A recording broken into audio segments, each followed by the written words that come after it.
Somos un estudio de doblaje y lo que están a punto de escuchar no es una historia fácil. Es de esas que te cambian algo por dentro, aunque no quieras que te cambien. Hay cosas que uno no olvida, no porque quiera recordarlas, sino porque se quedan pegadas en algún lugar del pecho. Y ya no salen. El olor del aeropuerto de la Ciudad de México un martes por la tarde. El sonido de mis propios pasos sobre el piso de mármol frío. El peso de una caja pequeña de madera que llevaba contra mi costado, envuelta en una tela azul marino, y que nadie a mi alrededor sabía lo que era. Nadie sabía nada.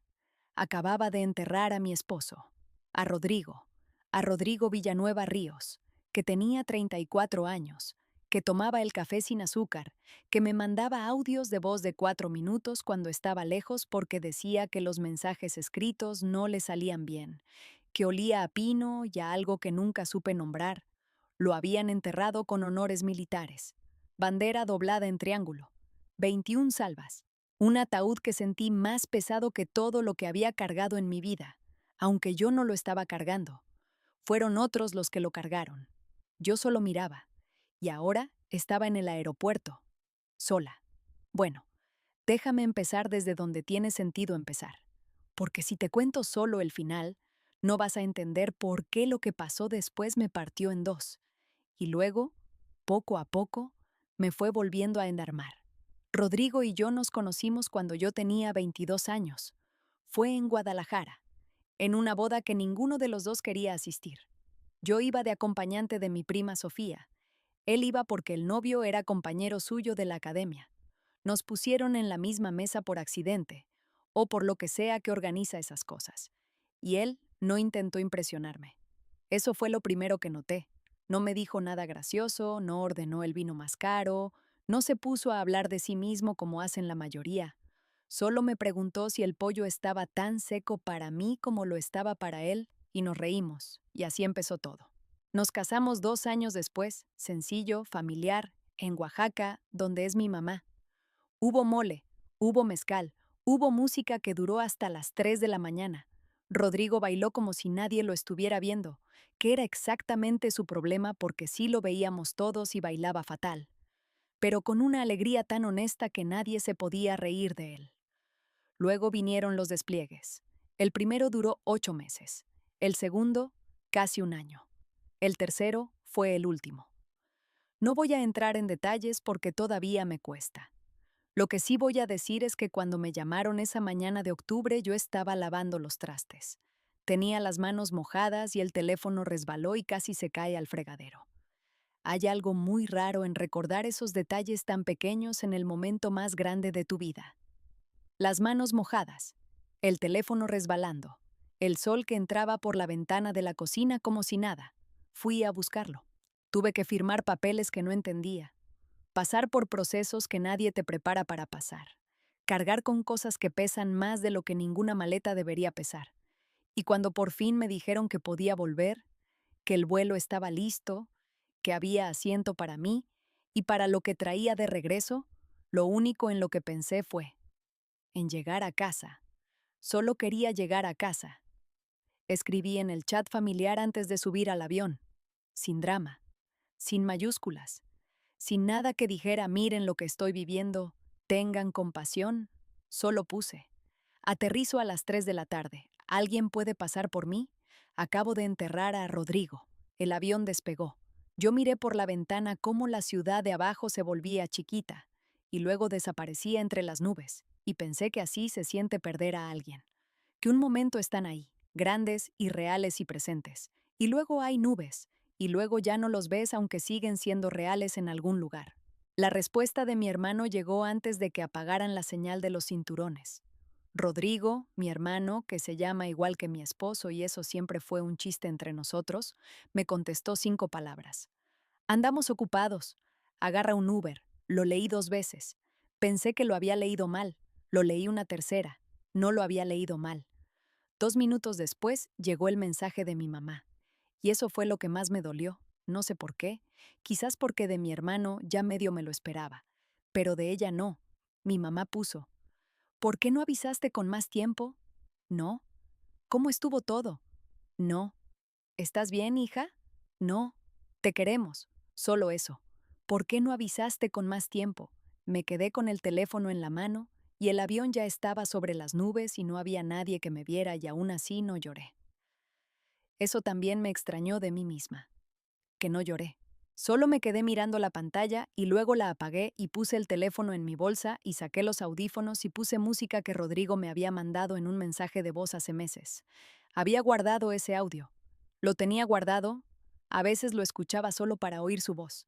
Lo escuché 3 veces durante el vuelo. Y escribí de vuelta al chat solo 4 palabras. No se preocupen, está bien, no estaba bien, pero eso no era para ellos. Lo que pasó cuando aterricé es lo que todavía me cuesta explicar. No porque sea difícil de contar, sino porque cada vez que lo cuento, siento que la gente no me va a creer. Pero es la verdad, y fue real, y lo tengo guardado en fotos que ni siquiera saqué yo. Rodrigo, mi esposo, tenía compañeros. Tenía un grupo de gente con quien sirvió, con quien comió tortillas frías a las 2 de la madrugada en lugares que no quiero ni imaginar. Gente con quien se rió y con quien tuvo miedo y con quien sobrevivió cosas que yo nunca voy a entender del todo. Algunos de ellos se enteraron de lo que pasó antes de que yo terminara de procesar qué había pasado. Y sin que yo supiera, sin que yo pidiera nada, sin que yo organizara absolutamente nada, hicieron algo. Cuando salí de la terminal de llegadas con mi maleta y la caja de madera envuelta en tela azul, había un coche negro esperando. No un Uber. Un coche oscuro, limpio, serio, y parados junto a él, 3 personas uniformadas, 2 mujeres y un hombre, todos del ejército, todos erguidos como si el mundo pudiera caerse y ellos seguirían de pie. Me detuve en seco. La gente caminaba a mi alrededor, había familias abrazándose, niños corriendo, alguien llorando de alegría, todo ese ruido de aeropuerto que normalmente odias y que de repente se siente como música de fondo de algo que no entiendes todavía. Una de las mujeres, morena, pelo recogido, ojos serios pero amables, dio un paso hacia mí. Me dijo: «Somos del grupo de Rodrigo. Él siempre habló de usted. Vinimos a traerla a casa». No dije nada. No pude. Alguien tomó mi maleta.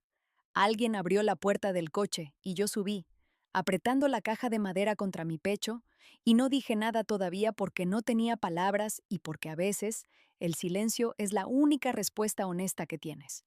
Lo que yo no sabía era que había una cámara. Un reportero que cubría otra cosa ese día, no sé qué, algo en el aeropuerto, y que vio la escena y grabó un poco.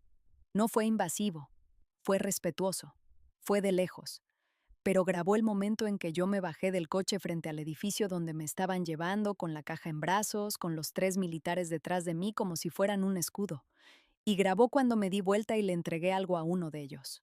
Una cajita blanca con un listón. Adentro había una carta que había escrito Rodrigo antes de partir. La había dejado para que se la diera a alguien de su grupo si algo pasaba. Eso me lo explicaron después. Él había pensado en todo menos en que yo iba a estar sola en ese aeropuerto. Esa noche, mientras yo estaba sentada en el piso de la sala de un departamento que no reconocía como mío todavía porque llevaba meses sin estar aquí, sonó el noticiero. No lo estaba viendo, pero lo escuché. Y escuché mi nombre. Bueno, no mi nombre completo, solo mis iniciales. Pero el clip duró menos de 1 minuto y en ese minuto el reportero habló de una viuda que regresó sola, de un entierro militar en el extranjero, y fue recibida no por familia sino por el grupo de su esposo. Y luego leyeron en voz alta algo que yo había escrito en un papel que alguien de la prensa me pidió, no sé cuándo. Creo que en algún momento entre el coche y la puerta me acercó una persona. Y me preguntó si quería dejar algo escrito y yo escribí sin pensar mucho. Puse: si alguna vez estás parada sola al borde del dolor, no busques a los que te dejaron ahí, busca a los que llegaron de todas formas. Eso fue todo lo que puse, y lo leyeron en el noticiero. Y yo sé con toda certeza, que en alguna sala de la Ciudad de México o de Oaxaca o de donde estuvieran, mi mamá y mi hermano lo vieron, porque mi hermano me mandó un mensaje a las 10:15 de la noche. Solo puso: no sabíamos que era tan serio. No contesté. El chat familiar estuvo en silencio 24 horas. Luego mi cuñada me escribió por privado preguntando si era yo en el Canal 5. No contesté tampoco. Luego mi mamá publicó una foto vieja nuestra en redes con algo escrito sobre la familia por encima de todo. El primer comentario que apareció fue de alguien que no conozco que dijo: "Ni siquiera fuiste al aeropuerto". La foto se compartió por razones que mi mamá no esperaba. Mi hermano me mandó un texto unos días después. Decía: "No dimensioné lo que estabas viviendo. Debiste habernos dicho más". Lo leí, lo borré, lo reescribí en mi cabeza 1000 veces lo que le quería contestar. Al final le puse solo: "Tú tomaste tu decisión. Yo tomé la mía". Y eso fue todo. Pero aquí viene la parte que todavía me sorprende cuando la pienso, porque yo no planeé nada de lo que siguió. Una semana después de eso, me llegó una carta al buzón sin remitente. Letra cuidada, papel de cuaderno. Adentro decía: "La vi en las noticias. A mi esposo tampoco lo traen de vuelta. Gracias por hacer que me sienta menos sola". La leí 4 veces. Luego la doblé con cuidado y la puse encima de la caja de madera. Después llegaron más cartas, mensajes de grupos de familias militares. Una página de madres que habían perdido a sus hijos me reposteó. Una red de esposas militares me mandó flores y un mensaje que decía: "No estás sola, aunque lo parezca". Y entonces pasó algo que no esperaba, que me invitó a algo que no pedí. Una noche había como 40 personas con velas en una plaza cerca de mi casa. No me avisaron. Llegué porque alguien del edificio me dijo que pasara a ver. Y cuando llegué vi que era por mí. Por todas las personas que alguna vez llegaron a un aeropuerto o a una terminal de autobús o a la puerta de su propia casa después de lo peor. Y no había nadie esperando. Había una chica de como 16 años que cantó algo. La voz le temblaba. Yo estaba parada hasta atrás con la capucha puesta y me tuve que morder el labio para no soltarme ahí. Entonces vi a mi hermano. Estaba en la orilla, con las manos en los bolsillos, la cabeza gacha. No habló con nadie. No se acercó a mí. Solo estuvo ahí y vio todo. A los desconocidos que llegaron, a las velas, a la chica cantando, a mí, parada entre gente que ni me conocía y que aún así había venido. Al día siguiente me mandó un mensaje que decía: "No pensé que iba a crecer tanto". Yo pensé en eso, en la frase, en que él lo midió en tamaño, en alcance, en lo que se volvió visible, y no supe si eso me dio tristeza o rabia o algo que todavía no tiene nombre. Le contesté: "El dolor no crece o decrece según si tú lo ves. Ya estaba grande desde antes". Silencio. Está bien. Ya estaba acostumbrada al silencio. Lo que no estaba acostumbrada era a lo que me pasó después, adentro. Porque algo empezó a moverse en mí que no era enojo, ni tristeza, ni perdón todavía. Era algo más parecido a querer hacer algo con todo esto. No dejarlo quieto. No archivarlo. Empecé a hablar con algunas de las mujeres que me habían escrito. Empezamos a juntarnos por videollamada, luego en persona. Alguien dijo: "Oye, ¿cuántas de nosotras llegamos solas a algún lado y no había nadie? Y resultó que éramos demasiadas". Le puse nombre a lo que se nos ocurrió. Proyecto Bienvenida. Sin grandes oficinas ni presupuesto. Solo la idea de que nadie que regrese de algo así debería salir de un aeropuerto sin que alguien sostenga un letrero con su nombre. En los primeros 3 días se anotaron voluntarias de 5 estados. Alguien donó una camioneta. Una señora en Monterrey ofreció su local para reuniones sin cobrar nada. A las 2 semanas ya teníamos el primer equipo esperando en la Terminal 2 del Aeropuerto Benito Juárez con un letrero que decía: "Aquí estamos contigo". La foto de ese letrero se hizo viral. Y entonces llamó mi mamá. Dejé que sonara. Dejó un mensaje de voz. Su voz se cortó en la segunda oración. Dijo que no había sabido cómo ayudar, que pensó que yo no quería que estuvieran, que lo sentía. Lo escuché completo, y lo dejé ir sin contestar. No porque quisiera herirla, sino porque ya no necesitaba esa respuesta para seguir. Hay heridas que no cierran porque alguien diga lo siento. Cierran porque dejas de esperar que cierren y empiezas a vivir con la cicatriz. Mi hermano hizo una donación anónima al proyecto. Chica. Supe que era él porque nadie más tenía ese número de cuenta. No lo llamé. No lo mencioné. Lo noté y lo dejé estar. Una periodista escribió un artículo sobre el proyecto. Salió en primera plana. La foto que pusieron era yo abrazando a una mujer joven que acababa de llegar sola con una bandera doblada en las manos, ojos rojos, sonrisa frágil. El pie de foto decía, del duelo a la acción. Cómo una viuda transformó su regreso en un movimiento. Ese mismo día llegó un mensaje de un número que no tenía guardado. Era una captura de pantalla del artículo, sin texto, solo la captura. Reconocí el número. Era el de mi mamá. Esa noche me invitaron a hablar en un evento para familias militares. Me subí al estrado con el pecho apretado y 200 personas mirando y dije algo que no había planeado decir. Dije, vine a casa y nadie me esperaba. Y eso me destruyó por un rato. Pero también me enseñó algo, que la familia no siempre es sangre. A veces es una mujer que no conoces que sostiene un letrero con tu nombre en una terminal de aeropuerto a las 3 de la tarde de un martes. Cuando bajé del estrado, una señora mayor me tomó del codo. Tenía aretes de perla y los ojos llenos de lágrimas. Me dijo, mi hija llegó en uno de sus primeros viajes de bienvenida. Usted le salvó algo que yo no sé nombrar. Le apreté la mano. Y entonces los vi, al fondo, junto a una columna, mi mamá y mi hermano. No los había invitado, no me habían avisado. Solo estaban ahí, parados, mirando.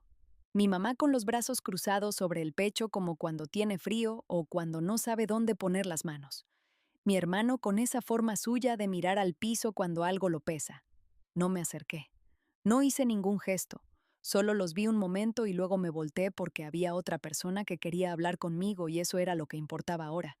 A veces pienso que el castigo más honesto no es el enojo, no es la pelea, no es hacer que alguien sienta que lo odias, es simplemente seguir adelante, es que te vean construir algo hermoso con los pedazos que ellos rompieron, es que entiendan, demasiado tarde o a tiempo, que el mundo siguió girando sin que ellos tuvieran que ver. Han pasado varios meses desde todo esto.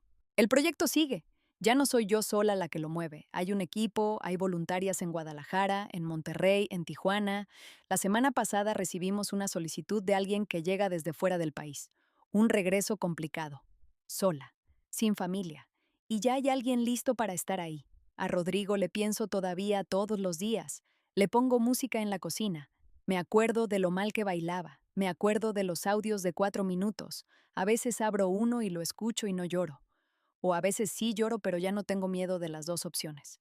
Él me dijo una vez, en uno de esos audios de madrugada desde algún lugar que no podía decirme, que si algo pasaba no dejara que el silencio ganara. No lo dejé. Y lo que empezó en un aeropuerto, sola, con el pecho apretado y el teléfono mostrándome que nadie vendría, se convirtió en algo que ya no me pertenece solo a mí. Es de la mujer de la carta sin remitente. Es de la chica de 16 años que cantó con la voz temblando. Es del letrero en la terminal. Es de todas las personas que alguna vez llegaron y no encontraron a nadie, y que ahora tienen donde llegar. Eso no lo planeé. Pero a veces, lo más real que haces en tu vida es lo que haces cuando ya no tienes nada que perder.